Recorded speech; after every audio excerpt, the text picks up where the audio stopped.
Good morning, students. Today we are going to discuss about one of the important part of the plant, that is leaves. Leaves are usually called the food factory of the plant because plants prepare their food in leaves by photosynthesis. The leaves are green and flattened structure. They arises from the nodes of stem and branches. Now we are going to discuss the structure of a leaf. Leaf is basically consist of the following parts: leaf, base. So this part is called the leaf base, as usually you see in this part is called the leaf base. So the leaf is attached to the stem with the help of its leaf base, petiole. So this part from the leaf base, and there is a small stalk like structure is there, that is called petiole. So this part is called the petiole, this one.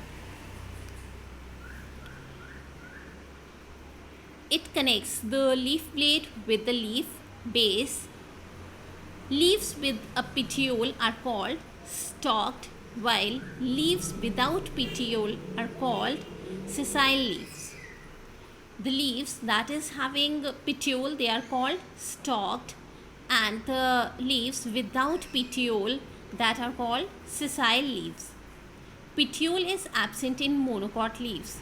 Usually in case of wheat, rice, petiole is not present with their leaves. Lamina or the leaf blade. This is the flat, green, rigid and extended part of the leaf. So this whole part, the flat green color part of the leaf is called leaf blade, or we'll call it as lamina. Now next part, that is midrib.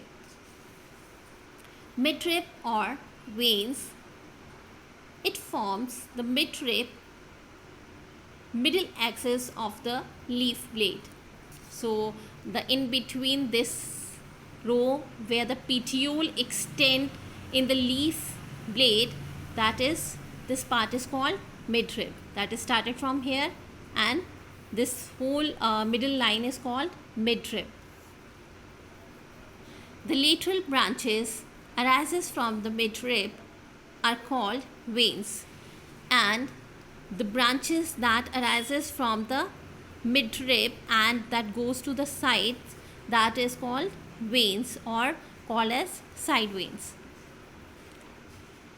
The veins branches into the fine veinlets, and then again these can be branched into the fine brainlets. Here it can also be branched, and these are called the brainlets. The network formed by the veins and the veinlets in the lamina is called venation. So this form a network like structure in the leaf, and this whole is called venation. When these extends and spread in the whole plant, and this network like structure in the leaf is called venation.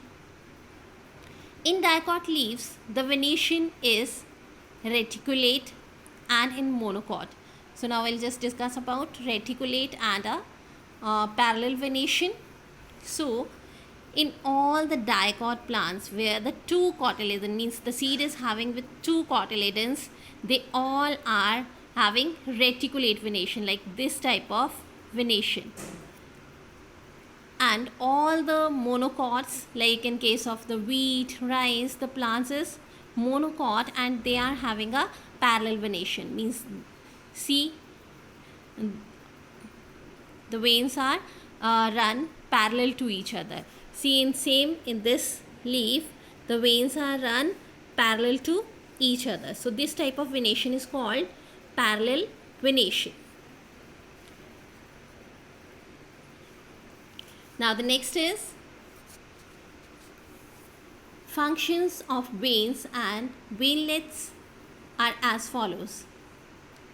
Veins and veinlets together support the lamina. So the function of these vein and veinlets is provide support to the lamina. Lamina means this base of the leaf, and they provide the support. You can see it's a network of the veins in this lamina.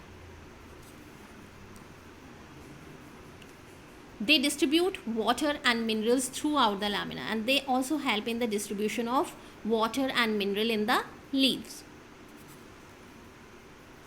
They transport food prepared by the cells of lamina through midrib, and when this leaf prepare their food, and through these veins the food is come into the midrib and then goes to the petiole and then the various parts of the plant.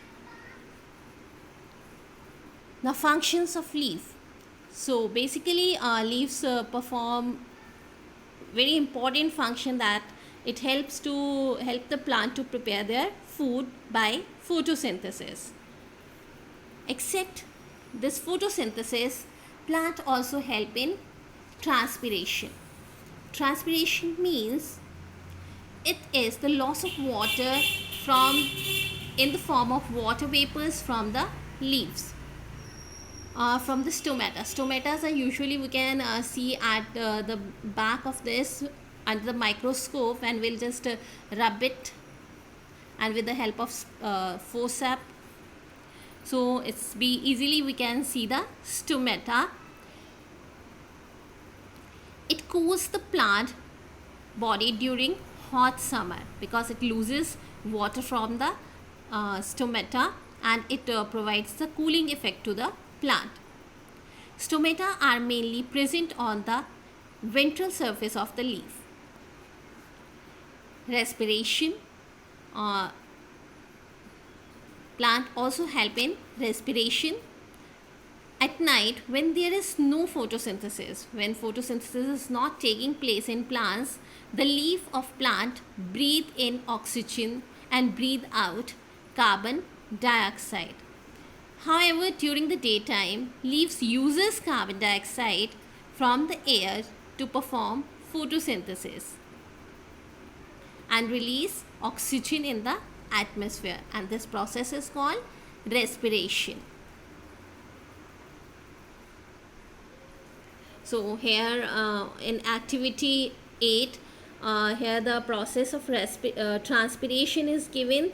How we can see the process of transpiration in plants with the help of a polythene. You just take a potted plant, and on its one branch you just tie a clear polythene bag on it, and after some time, after 2 or 3 hours, what you can see that this polythene is having a droplets of water. So this shows that transpiration is taking place in plants, because plants loses water from the stomata. This process is called transpiration. So you can do this activity at your home. It's be very simple. Now our next topic is type of leaves. The leaves may be simple or compound. So usually leaves are of 2 types, simple and compound. Simple leaves you can usually see in most of the plants. The lamina is undivided, as in case of mango, peepals, China rose, mustard. You can see these leaves, and all these leaves are the simple leaves. Compound leaves.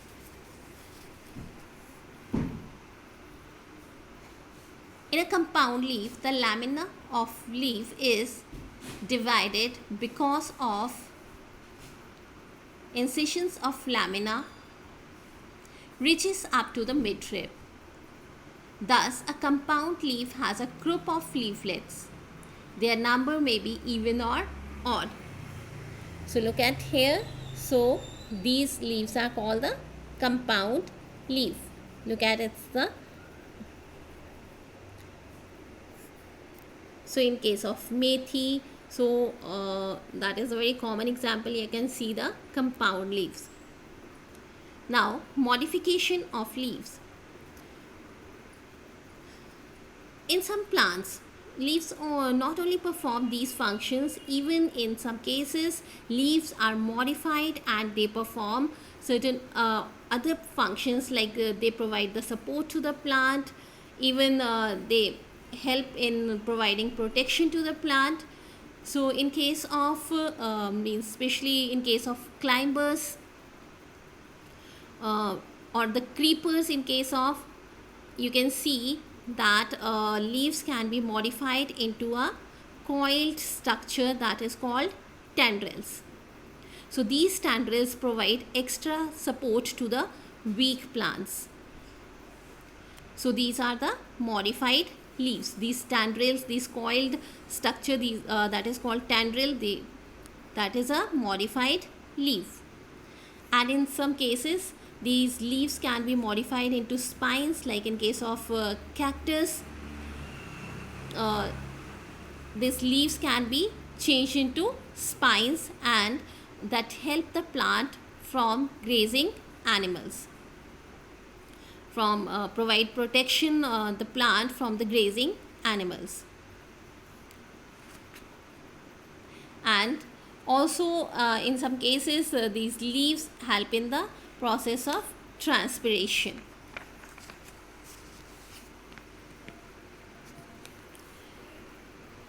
In insect eating plants, the leaves are modified into pitcher.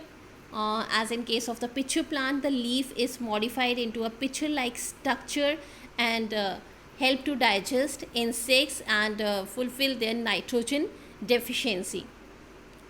In the case of the bladderwort, and in case of the fly trap, for catching and digesting insects. So now here is the checkpoint 3 is given. Now we are going to discuss this checkpoint 3. Leaves without petiole, that are called, we'll discuss in today's lecture also, that are sessile, that are called sessile leaves. Spring-like coiled structure formed by modification of leaf. Spring-like, you can see, like this is spring-like structure, that is called a tendril. What we'll call it as? Tendrils. Flattened green part of the leaf. This flat green part of the leaf is called, that is called lamina.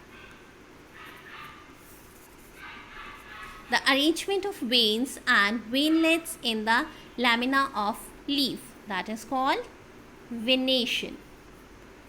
That arrangement, that network is called venation.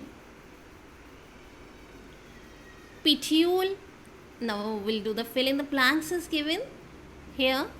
Petiole is absent in dash leaves. Petiole is usually absent in monocot leaves.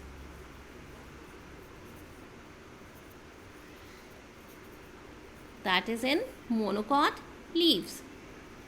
In monocot leaves, the venation is, so usually in monocots, means in case of rice, wheat, so venation is always parallel.